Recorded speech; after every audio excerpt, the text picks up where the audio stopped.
bara þessi högg sem ekki góð sko, inn á milli. Ég sem sagt það sem að ég hef, mér líka að sé á bakvið mig, varðandi það sem ég ætla að tala Ég er félagsráðgjafi upphaflega, ég læri ekki mikið drauma í því námi. En ég hef verið upptekin af drauma frá því ég man eftir mér og kannski þess vegna það sem að ég oft rakst á það í mínu starfi sem félagsráðgjafi á sjúkrahúsum og annar staðar að draumarnir voru oft magnaðir hjá fólki og fólk var upptekið af þessum fyrirbæri þegar það var ekki síst þegar það var að vinna úr einhverjum áföllum eða kreppum í lífinu. Og vegna þess að ég hafði líka bara sjálf áhuga á draumum þá dreif ég mig í framhaldsnám fyrir einum 17-18 árum síðan og fór til Bandaríkjanna og fór í nám í draumafræðum og einhverju fleira. En þar lærði ég semst ýmislegt sögudrauman, mismunandi kenningar drauma og það hvernig við getum nýtt okkur draumana til þess að vaksa og til þess að bara eiga ríkara líf og það það sem ég ætla aðeins að tala við ykkur í dag. Það sem sagt að draumar séu elsta listgrein mannkyns og það má til sannsvegar færa vegna þess að það nokkuð ljóst að draumar, og það ekki bara nokkuð ljóst, það alveg örugt, að draumar hafa verið með okkur frá öru og valda. Það að segja manneskjuna hefur alltaf dreymt. Og það vitum við vegna þess að við vitum að minnstakosti spendýr, öll spendýr sem hafa verið rannsókn á því sviði, dreymir. Þau sem eiga gæludýr, hund eða kött eða eitthvað, þekkja það að það mjög greinilegt þegar þau að dreyma. Og þar sem að spendýr almennt dreymir og hugsanlega bara allar lífverur, við vitum það ekki, en að minnstakosti spendýr, þá getum við verið viss það að manneskjuna hefur dreymt frá því áður en hún varð manneskja og alla sína tíð sem manneskja, hvernig sem við skilgreinum svo það fyrirbæri. Og við getum líka verið nokkuð viss það að manneskjan hefur verið upptekin af þessu fyrirbæri frá upphafi vega. Vegna þess að í draumunum þá verður til svo svakalegur skapandi kraftur. Það svo mikil list sem á sér stað. Það aldrei, það ekki neinu öðru ástandi í lífinu sem sköpunarkraftur okkar jafn öflugur eins og í draumunum. Þið sammála mér í því? Við getum skapað heilu borgirnar og sögurnar og bíómyndirnar á augnabliki. Eitthvað sem getur tekið mörg ár að búa til í verunni. Ég til dæmis lélegur teiknari og léleg í öllu svona sjá fyrir mér skipulag og allt slíkt það ekki mín sterka hlið. En ég bý til þvílíku húsin og hallirnar og fíneríið í draumum.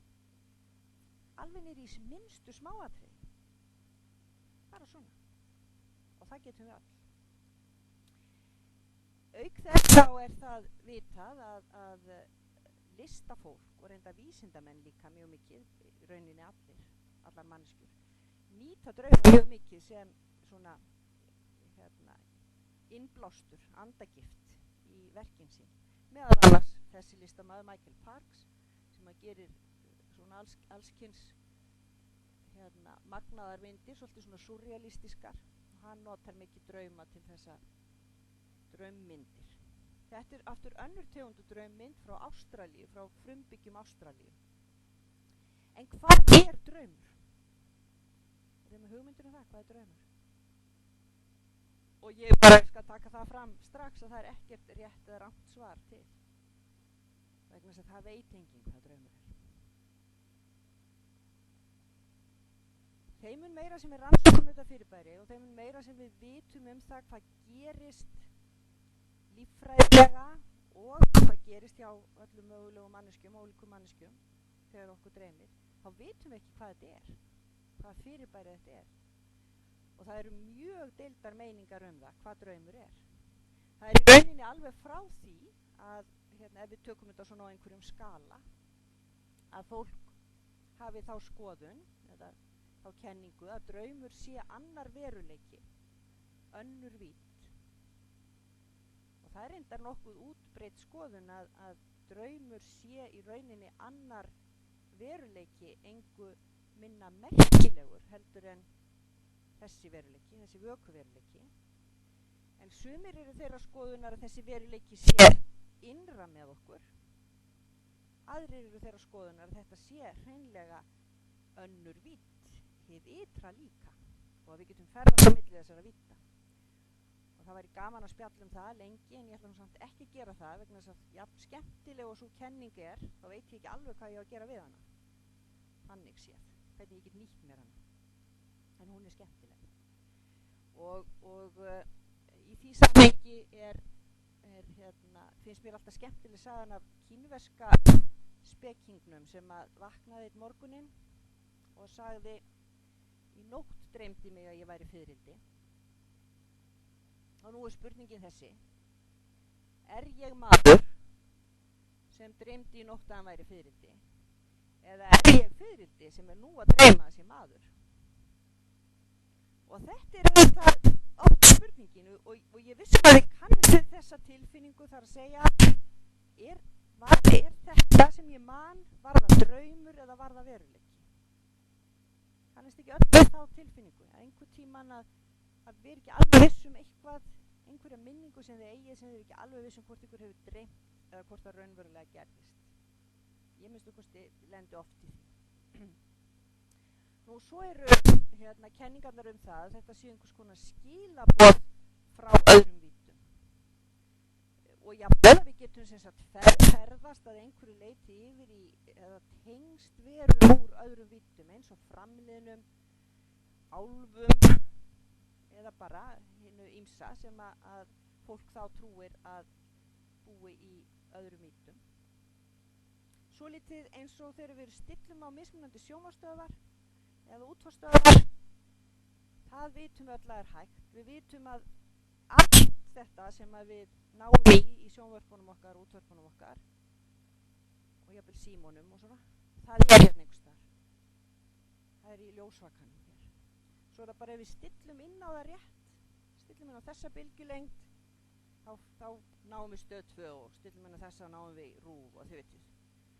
Þá hugmyndin svolítið svipuð, að það eru mismunandi bylgjulengdir í okkur og það raunverulega þannig, það hægt að mæla það eru mismunandi bylgjulengdir eða bylgjutíðni í heilanum og þegar okkur dreymir þá bylgjutíðnin öðruvísi heldur en þegar við erum vakandi. Þetta vitum við. Og eftir því og það þetta breytist í mismunandi vitundarástandi, mismunandi svefni. Stundum eru þær mjög hraðar, stundum ofboðslega hægar og djúpar. Og eftir því hvernig þær eru, það stýrir einhverju leyti hvernig drauma okkur dreymir. Kemur betur inn á það. En það sem sagt, líka þessar kenningar, þetta sé einhvers konar skilaboð frá öðrum víddum, frá þeim sem eru farin, eða þeim sem að búa í öðrum víddum, eða jafnvel frá Guði eða goðum, einhverjum goðkenndum verum, englum, fjöldi fólks hefur hitt Jesú, jafnvel Guð, Freyju, Búdda, hinn ýmsu í draumum. Og við vitum ekkert hvað það er. Sumir myndu segja að það sé bara það er bara mitt hugmyndaflug sem kallar þetta fram. Aðrir segja að þetta sé raunverulega þannig. Og ég ætla ekki að hafa neina skoðun á því. Þetta bara mismunandi kenningar. En og svo eru náttúrulega þessar hugmyndir sem eru mjög sterkar á Íslandi það að við getum ferðast í tíma í draumum og allir nú sammála það að við getum mjög auðveldlega að ferðast aftur á baki tíma, það að segja til fortíðarinnar. En svo eins og þið væntanlega öll þekkið, þá sterk þessi trú á Íslandi eða skoðun að í draumum getum við líka ferðast til framtíðarinnar, það að segja fengið svona innlit inn í framtíðina, séð fyrir. Og það ennþá þannig, og það mjög sérstakt á Íslandi, það ólíkt flestum öðrum vestrænum ríkjum eða vestrænum þjóðum, hér hjá okkur Íslendingum, að það ennþá algengast að fólk líti á drauma sem einhvers konar fyrirboða. Að þeir séu á einhvern hátt fyrir einhverju. Ekki eitthvað, heldur fyrir einhverju. En annar staðar á Vesturlöndum sú trú eða sú skoðun algengust að draumar séu skilaboð sjálfra okkar til sjálfra okkar. Það er að segja þau séu skilaboð frá vitundinni, frá undirmeðvitundinni á einhvern hátt til meðvitundarinnar og kem betur inn á það aftur. Og svo aftur í lokin sú kenning líka mjög sterk í hinum vestræna heimi sérstaklega, að draumar séu ekkert annað en samsláttur í heila. Það er að segja að það svona þegar við sofum þá sé heilin svona endurstilla sig, þá svona slái saman ólíkum heilastöðum eftir því hvernig heilabylgjurnar eru, og það sé algjörlega tilviljunarkennt, hafi enga merkingu og draumar séu sem sagt rugl. Þetta finnst mér leiðinleg kenning og gagnslaus og að því að hún gagnslaus og leiðinleg, þá velja að vera ekkert að dvelja við hana neitt frekar. Hvort hún rétt eða ekki, það er svo allt annað mál. En okkur dreymir öll í hvert sinn sem við sofum. Hvert einasta sinn sem við sofum. Svona meðalmannesku sem sefur svona 6-8 tíma á nóttu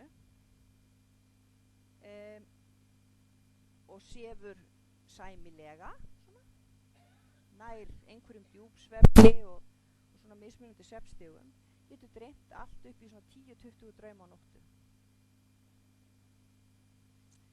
Og langalgengast að þeir séu að minnsta kosti svona 5.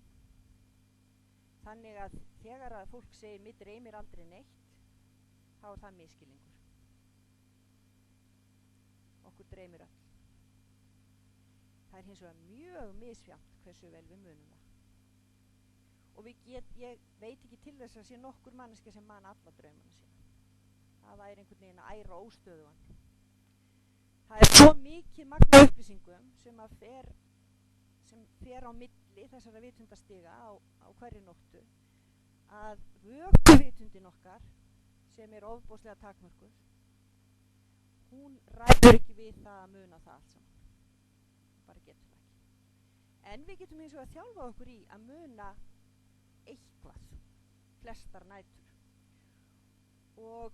Og svo er líka þetta skeið þarna bæði í svefnrofanum, þar að segja þegar við erum að sofna og þegar við erum að vakna, þar eru draumarnir oft mjög litríkir og miklir. Og það er tiltölulega auðvelt að venja sig á að muna þá. En það eru svo lítið skiptar skoðanir um það hversu mikið þetta er, hversu svona í tíma, en flestir eru sammála um það nú orðið að svona 75% af svefntímanum okkar dreymum við, hugsanlega allan tíman, en okkur tekst að muna, það hefur tekist að muna drauma það byrjir svona 75% af tíma. Og ef við sofum að meðaltali svona 8 tíma á sólarhring á ævinni, meira þegar við erum börn og minna þegar við erum eldri, þá er þetta svona 6 tímar á sólarhring, það er 1/4 ævinnar. Og á þessum 1/4 ævinnar þá gerist allt á margföldum, allt upp í 100-földum kannski tíma vökunar. Þú getur dreymt heilan dag á 5 mínútum. Þannig að þetta er ofboðslega mikið sem við missum af ef við bara hendum þessu og segjum þetta sé allt rugl. Vegna þess að þó þetta sé rugl, þó það sé tilviljanakennt, þá er þetta samt upplifun. Þetta eru samt sögur, þetta eru myndir, þetta eru listaverk sem við erum að skapa. hvort sem það hefur einhverja dýpri merkingu eða ekki. Þið eru hér í dag, núna hlusta á mig og hugsa eitthvað, það er kannski tilviljun, það hefur kannski enga dýpri merkingu, en það er raunveruleiki, skiljiði mig. Og á sama hátt er það sem að gerist í draumunum, það er líka raunveruleiki á sinn hátt, það er að gerast. Af því að þegar við erum inn í draumnum, þá upplifum við það að þetta sé að gerast, er það ekki? Og það er syndamiss af því öllu. Okkur dreymir mest, eða svona, draumarnir eru, það er svona mestar sögur, mest aksjón, mest að gerast í svo kalluðu REM ástandi. Það er kallað REM ástand, Rapid Eye Movement ástand, vegna þess að þegar við erum í því svefnástandi þá hreyfast augun óbúslega hratt undir augnlokunum og öll líffærin eru alveg á fullu, allt ósjálfráða kerfið okkar er alveg á fullu. Hjartað slær óbúslega hratt, heilabylgjurnar eru alveg ægilega hraðar af því að það er svo mikið að gerast. Við erum að flýta okkur svo mikið. Og kynfærin er á fullu, það er einhvern veginn allt á fullu, hið innra, en útlimirnir, það er að segja sjálfráða taugakerfið, það er lamað. Þess vegna er þessi svefn stundum kallaður mótsagnasvefn, af því að hann er svona, það er sem sagt, þessi líkaminn er bara algjört slitti, alveg lamaður, á meðan það er svona rosalega mikið að gerast í huganum og í innri líffærunum.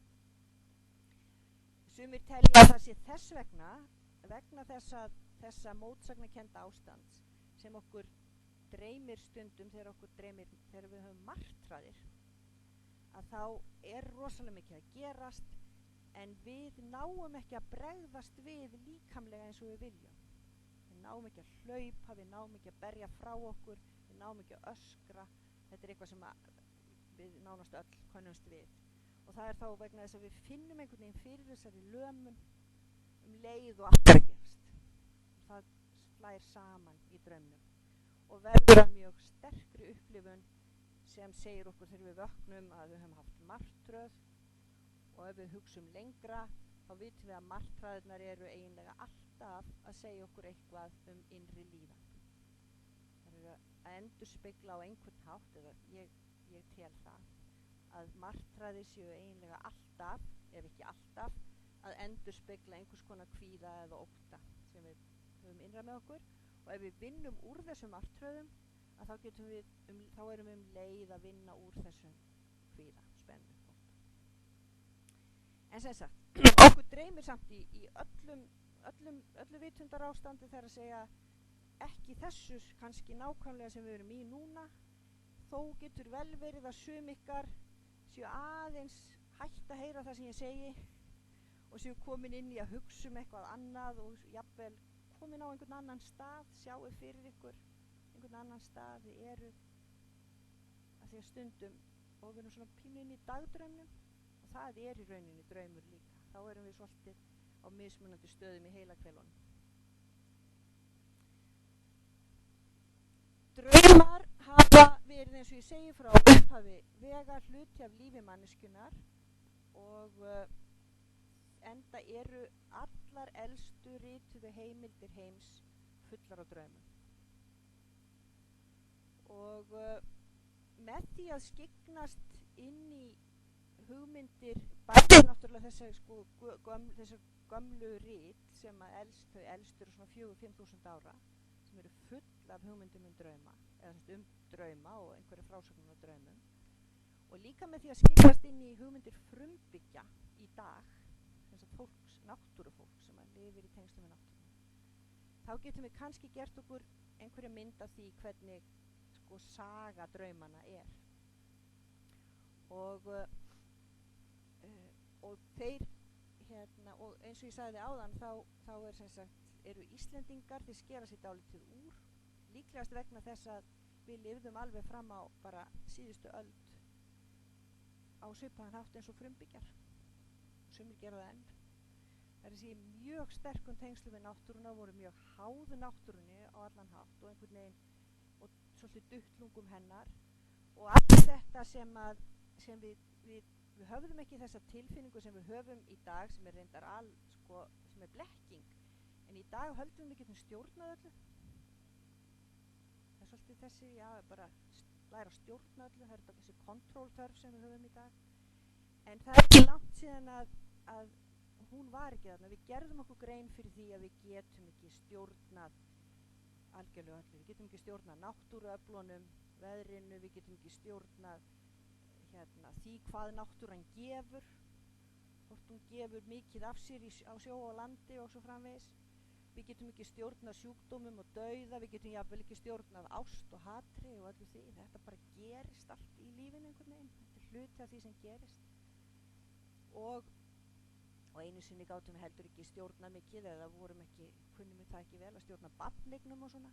Og þess vegna er það sem að draumar, þessir gömlu draumar og þessar gömlu draumaráðningar snerust voða mikið veðrið, veikindi, missi, fæðingar, dauða, svik, ástir, en ekki síst veður og afla. Sammála því. Og þetta einhvern veginn lifir með okkur svolítið ennþá. Þetta er það sem að allar manneskjur allstaðar í heiminum eru í raunin uppteknar af í grunninn eða í kjarnan og fólk eru upptekið af þessi draumunum. Ég held hins vegar að í dag þá lifum við svo fjölbreytilegu lífi og svo ólíku, það er svo einstaklingsbundið hvernig lífstilvera hverrar einnar manneskju að það sé erfitt að finna eitthvað algilt táknmál, eins og það er erfitt að fletta upp í draumaráðningabók og vita hvað þetta þýðir í mínum draum, vegna þess að mitt draumtáknmál er orðið töluvert mikið annað heldur en þitt eða þitt.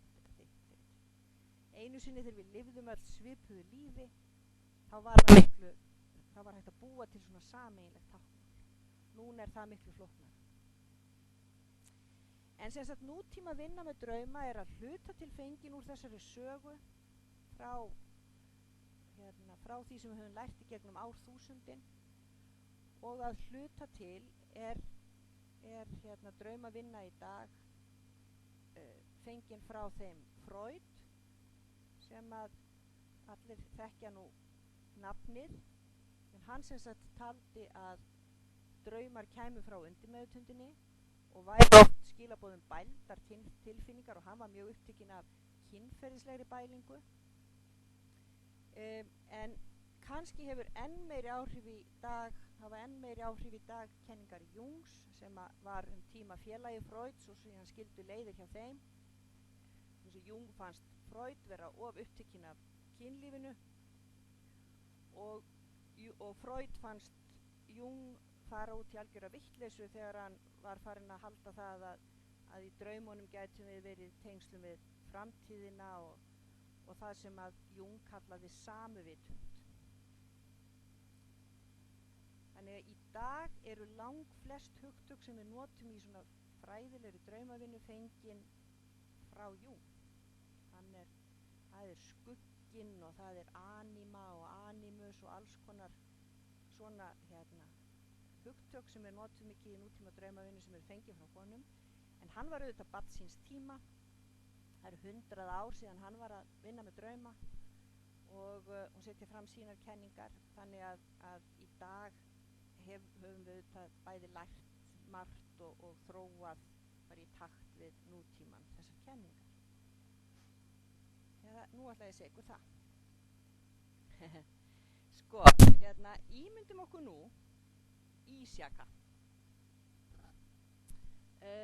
Og þið viti hvernig ísjakar eru með svona pínupart upp úr vatninu. Þeir eru onni í vatni, onni í hafinu eða klaki onni í glasi eða eitthvað. Það er bara svona 1/10 sem stendur upp úr. Ef við ímyndum okkur nú að vitundin okkar sé ísjaki. Og vitundin mín er allt sem ég veit. Þá stendur pínupartur af þessum ísjaka, þessari vitund, upp úr einhverju hafi Og þetta sem stendur upp úr, það er reyndar miklu minni en 1/10. Engin veit hvað það er stórt. Og það er misstórt eftir fólki, manneskjum. Einhver pínupartur stendur upp úr og það er það sem við kallum meðvitund. Það er það sem ég veit að ég veit. Allt hitt sem er undir yfirborðinu er það sem við kallum undir meðvitund. Og það er það sem ég veit, en ég veit ekki að ég veit það. Ég er semst ekki meðvituð um það. Það er allt sem ég hef gleymt. Það er allt sem ég tók ekki almennilega eftir en sem gerðist samt. Í allri umræðu dagsins ofbeldi og slíkt gagnvart börnum til dæmis, þá höfum við lært mjög mikið það. Þetta með hvernig, sko, það er bara hægt að loka á eitthvað árum saman. Það hefur ofboðsleg áhrif. Allt þetta sem er hérna undir, það stýrir lífið þínu, en þú manst það samt ekki. Þú veist samt ekki að það hefur gerst. Það er að segja, þú veist ekki og þú veist það. Þú veist það, en þú veist ekki að þú veist það. Kenning Freuds og Jung er það að þegar okkur dreymir, eða þegar við breytum vitundarástand, þá komi skilaboð, þá einhvern veginn opnist svona einhverjar glufur frá undirmeðvitundinni til meðvitundarinnar og undirmeðvitundin sendir skilaboð upp til meðvitundarinnar. Sendir hennar reyndar þessi skilaboð oftast í dulmáli, þannig að það er, þú þarft að smá saman að læra þetta táknmál til þess að geta þýtt draumana. En þau koma þarna, þessi skilaboð upp. Og sem sagt, Freud var upptekinn af því að þetta væri bara frá þér til þín, en svo bætir Jung því við að þessu sem hann kallar samvitund, og við getum ímyndað okkur að samvitundin sé hafið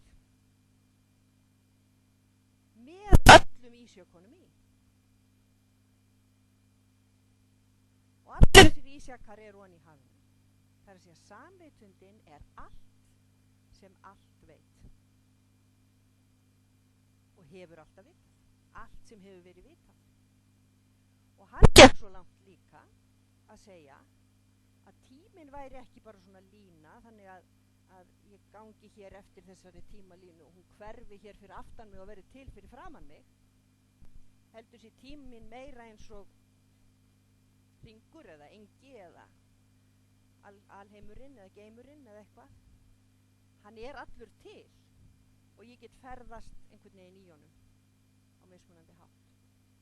Og núna eru vísindamenn meiri segja að byrja að hugsa þetta svona. Kannski er tíminn, kannski er þetta ferðast í tíma, hugsanlega. Allavega, þá skýrði hann sem sagt þá staðreind að bæði hann og stóran hluta af því fólki sem hann var að vinna með dreymdi fyrir hlutum, ekki bara hluti, ekki bara það sem hafði gerst og það sem var að gerast, dreymdi líka það. Dreymdi það hvernig þeim leið, dreymdi líkamann sinn, veikindin sín, ástina sína og þeir allt þetta. En þau dreymdi líka það sem átti eftir að gerast.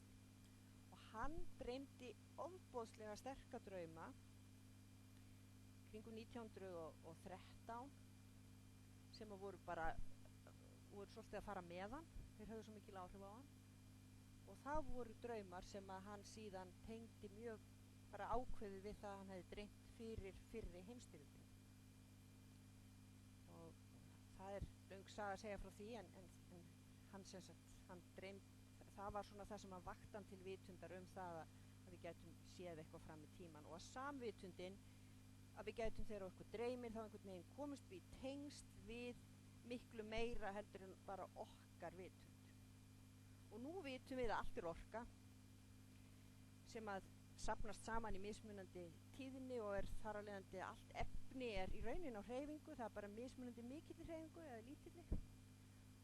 Og líkaminn okkar er á lítilli hreyfingu og þess vegna getum við komið við hann.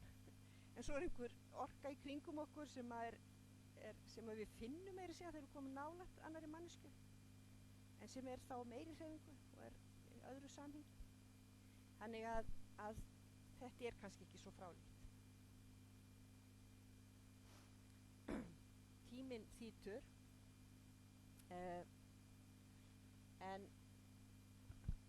og við þurfum að fá smá spjall, sko. En það sem sagt hægt að vinna með drauma á ýmsan hátt og það mjög mikilvægt ef þú ætlar að nýta eitthvað draumana þína að skrá þá á einhvern hátt. Þú getur skráð þá í orðum eða bara sagt frá þeim. Það líka hægt að lesa eða sem sagt tala þá inn á segulband eða eitthvað. Það getur verið góð leið til þess að því að oft erum við svo fljót að gleyma þeim á morgnana. Segja frá honum, skrá hann í mynd. Það algengt að skrá drauma í svokallar mandölur sem eru svona hringlaga myndir sem að þú setur þá drauminn á einhvern hátt inn í og þá þarftu ekki endilega munan, skilurðu. Þá getur þú meira bara haft tilfinningu fyrir honum, þannig að þegar þú vaknar þá setur það inn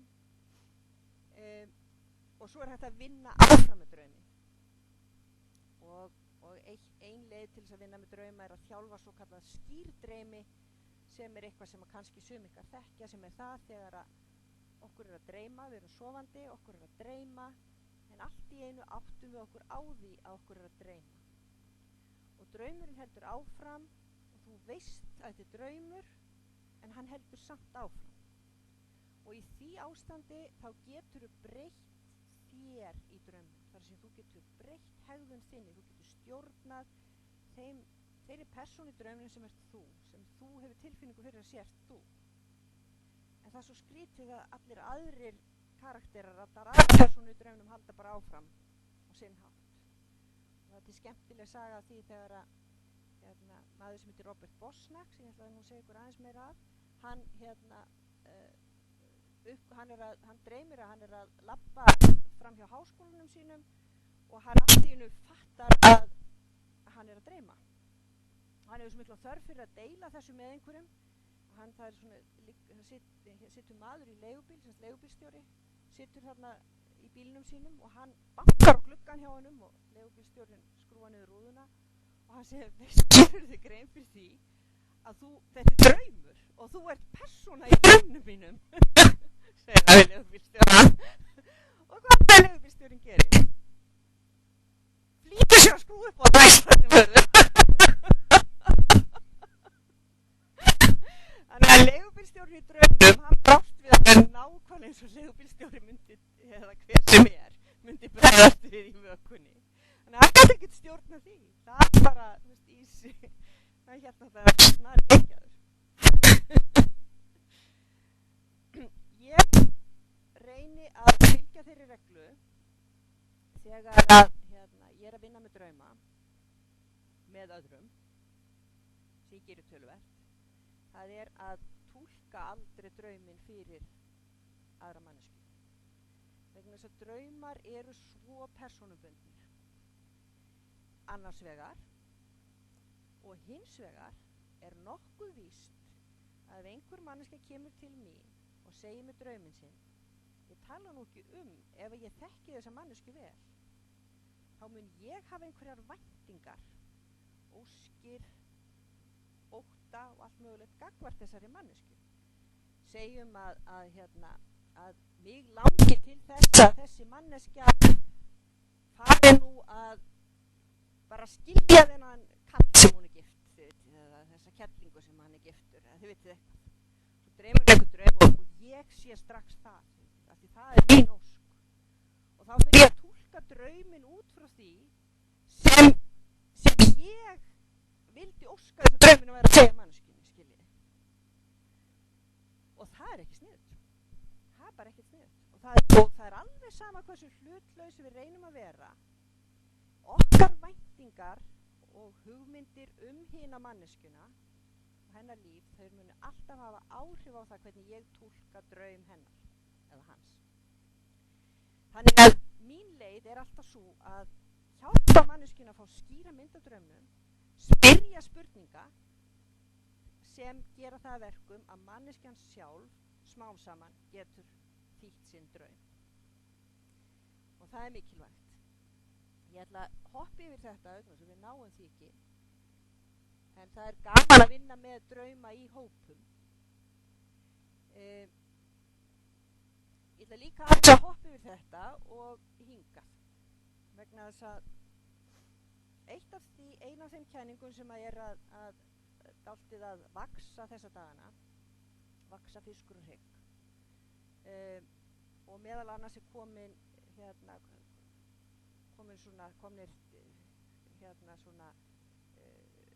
heitir það, svona heilsustofnanir sumstaðar í heiminum, meðal annars í Kaliforníu, er að nýta drauma til heilunar eða til lækningar. Og sá sem nú kannski svona fremstur í flokki þeirra sem að hafa þróað þetta er maður sem heitir Robert Bostack og er hollenskur maður. Hann hefur unnið í áratugi með bæði eyðnisjúklingum og krabbameinssjúklingum sem að vinna með draumana sína. Og hann hefur þróað aðferð sem hann kallar embodied dreaming á ensku.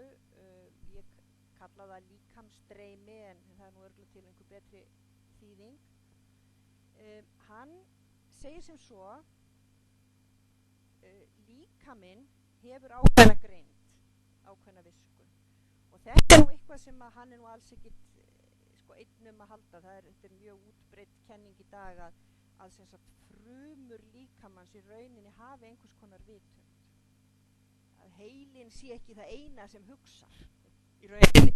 Hjartað hafi líka mikla visku og greind og frumurnar í líkamannum líka. Og hann telur að mjög oft séum við í gegnum drauma að fá skilaboð frá líffærunum okkar, frá líkamannum, bæði sem heild og einstökum hlutum hans. Og með því að vinna okkur inn í þá drauma og vinna með þá drauma, þá getum við hreinlega komið á samtali á milli líkamanns og vökuvitundarinnar. Þessi draumvitundarinnar sem býr í líkamannum og vökuvitundarinnar. Og með því að koma á þessu samtali, að þá getum við bara alveg eins og ef einhver kemur til mín og segir, þú veist, ég veit ekki hvað ég á að gera í þessu máli, ég bara föst, ég veit ekkert hvað á ég að segja núna eða hvernig á ég að bregðast við þessu, að þá getum við talað svona við líkamann og hjálpað líkamannum, hvartan svona stattu þig, gerðu upp. Og þegar líkaminn kemur og segir það er bara árás á mig hérna, það er bara allir ráðast á mig hérna, einhver partur líkamann segir það, ég veit ekki hvernig ég á að bregðast við. Og þá getur þú bara farið inn í og stutt. Þetta er mjög einfaldað. En hann hefur náð og hans teymi, sem er stórt og mikið teymi, hefur náð alveg ótrúlegum árangri í að vinna í sem sagt áratugi. Þannig komin alveg reynsla á það með bæði náttúrulega það að hjálpa fólki bara í gegnum líknarferli, en líka að lækna, að ná í gegn, fá kraft einhvern veginn til þess að vinna gegn því sem að við kannski annars gefumst upp fyrir. Þannig að það er líka spennandi. Þannig að það er ótrúlega margt spennandi að gerast í draumafræðunum, kannski aldrei meira heldur en núna, því að núna einhvern veginn erum í tengslum við það sem alltaf hefur verið, eða allt svo ótrúlega margar kenningar, og þegar þær koma saman þá er hægt að nýta það svo vel. Við höfum kannski ennþá 5 eða 10 mínútur fyrir smá spurningar, þannig að ég ætla nú bara að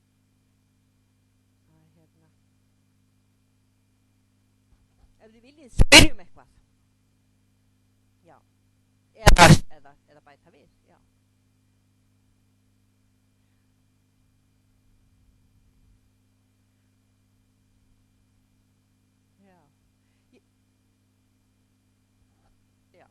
Ég er félagsráðgjafi, ekki félagsfræðingur, og það er félagsfræðingar eru svona að vinna með samfélagið, félagsráðgjafar eru að vinna með einstaklingin í samfélaginu, eða þannig, og hópa og svoleiðis. En ég lærði draumafræði í Kaliforníu, í San Francisco. Þar það er semst í gegnum sko, þar skóli þessi skóli sem ég var í sem heitir California Institute of Integral Studies þar sem er sko unnið með sálfræðikenningar úr austri og vestri, þar að segja asískar fornar sálfræðikenningar og svo þessar vestrænu, og þær eru tengdar saman, en jafnframt er unnið með vísindakenningar frá frumbyggjum mjög mikið, og bæði Indjánum náttúrulega því þeir eru svo sterkir í Ameríku en líka annar staðar úr heiminum, og það er kennaraliðið þar kemur víða að og það sem okkur er eða það sem ég lærði var það að bara allt þetta vísindalega sem þetta er að sannum drauma sem ég svona aðeins verið að reyna að miðla til ykkar, en líka bara ólíkar aðferðir til þess að vinna með þá, og ég nota þá þannig að ég vinn við ráðgjöf og kennslu mikið að leiðbeina fólki með það hvernig það getur nýtt draumana til þess að skilja sig betur, til þess að þekkja sig betur, vegna þess að þeim mun betur sem ég þekki mig, þeim mun betur get ég einhvern veginn stjórna lífi mínu eða brugðist við á þann hátt sem er uppbyggilegt, sem er ekki niðurbrjótandi við því sem gerist í lífinu. Þannig já, það sem að ég geri þegar að ég er að vinna með fólki með drauma, að þá reyni ég að sko hlusta á drauminn.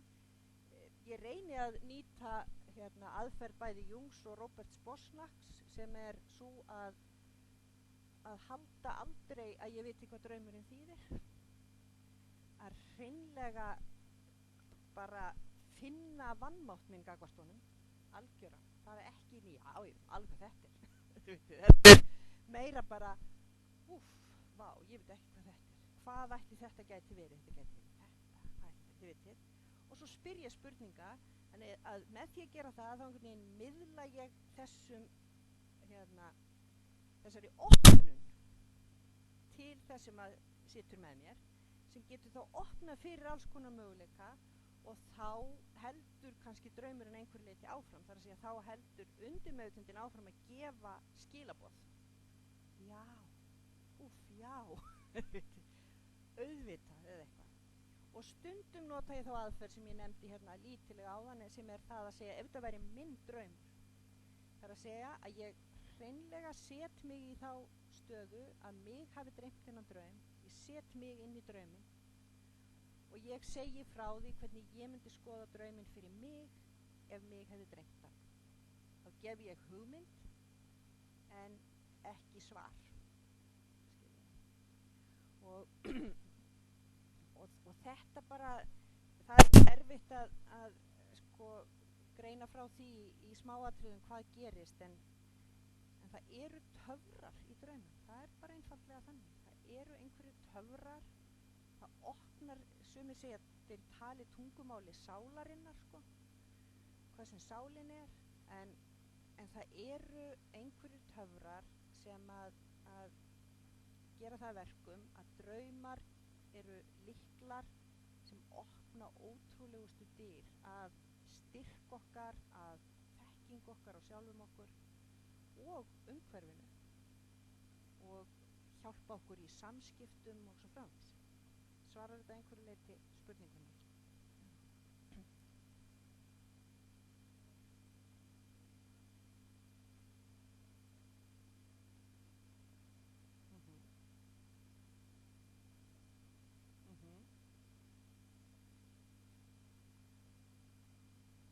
Já. Jú, mjög oft, sko. Og ég er sammála þeim sem segja að martraðirnar okkar séu gullmólarnir okkar. Það er að segja að ef við náum að taka martraðirnar og í staðinn fyrir að íta þeim hér onni í skúffu eða loka hann skáp, tökum þær upp og skoðum þær, sko. Sérstaklega þegar við erum að ganga í gegnum eitthvað erfitt. en líka þegar við vitum ekkert að við erum að gangi í gegnum eitthvað erfitt en við erum samt að gera það. Þegar meðvitundin okkar veit ekkert það en undirmeðvitundin okkar veit það. Og það getur verið allt frá því að vera hræddum að það sé einhver svik í gangi í líf okkar eða sko að við skynjum á einhvern hátt að við erum veik en við erum samt ennþá að loka á það. Þið vitið eða eitthvað slíkt sko, að þá að því að við vitum svo miklu, ég vissum þið þekki það öll að það gerist eitthvað, þú færð einhverja vitnesku og þegar þú færð hana þá hugsaðu, ég er búin að vita þetta lengi, ég hef bara ekki hlustað á það sko. Kannast þið við það?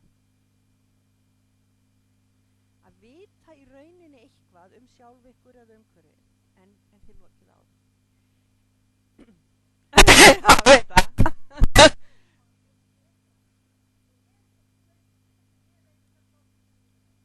Akkurat, jú, ég veit hvað klukkan á neitt, ég læt eins og ég veit það ekki.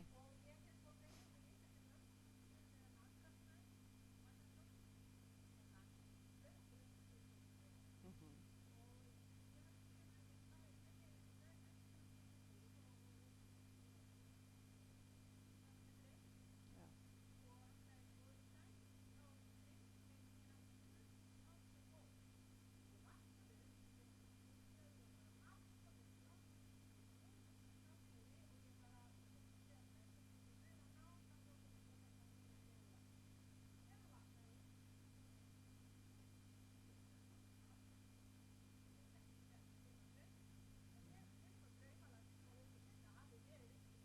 já. Já. Já, og oft það sko bara þetta með buxnaskálmina, að ef hann hefði nú tekið buxnaskálmina og snúið henni við, sko, í raun, þá kannski hefði draumurinn komið. En auðvitað sko draumvitundin okkar, hún svo miklu gáfaðri, svo miklu stærri greind heldur en vökuvitundin. Að mjög oft dreymir okkur eitthvað og við vitum svo vel hvað það þýðir í draumnum. Það svolítið eins og í draumnum kann ég bæði kínversku og arabísku og þið vitið allt þetta, swahili, ég veit ekki hvað ég ekki kann. Svo vakna ég og þá kann ég bara íslensku.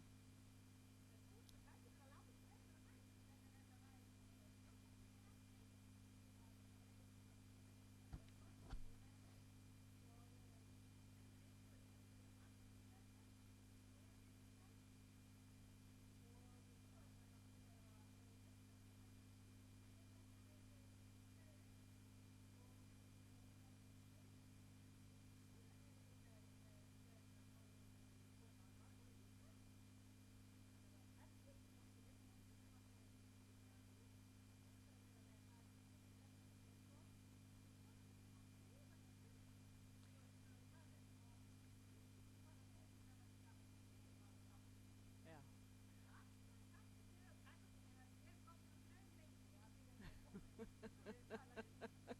Já,